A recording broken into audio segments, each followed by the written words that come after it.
How Neglect Teaches the Wrong Version of Love. Welcome back to the Life Be Lifing podcast.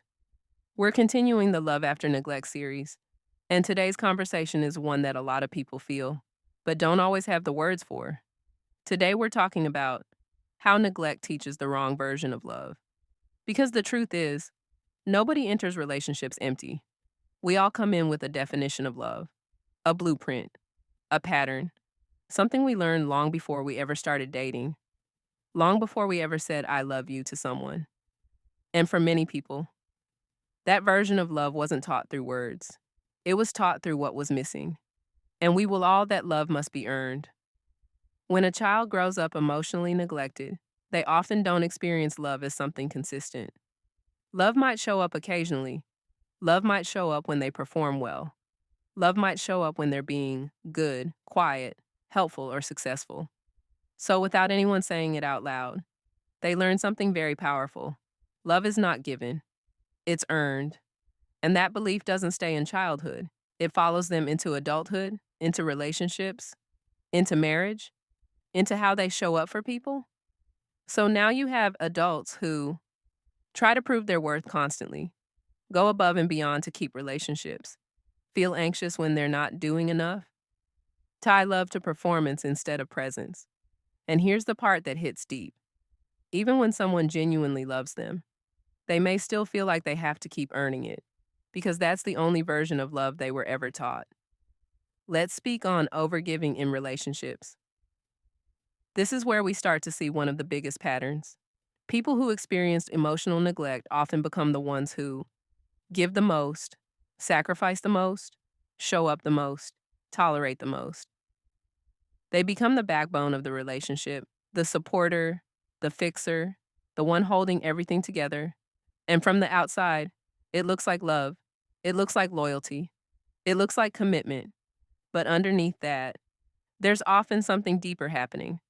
A quiet belief that says, if I give enough, I'll finally be valued. So they overextend themselves. They pour and pour and pour into people, but they don't always receive that same energy back. And instead of questioning the imbalance, they question themselves. What else can I do better? What else can I give? How can I fix this? Not realizing healthy love was never supposed to feel like constant proving. Let's talk a bit about the fear of asking for emotional support. One of the hardest things for emotionally neglected children to learn as adults is how to ask for help.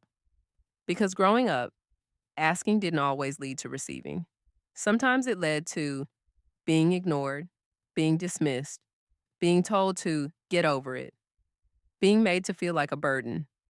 So the child adapts. They stop asking. They start handling things alone.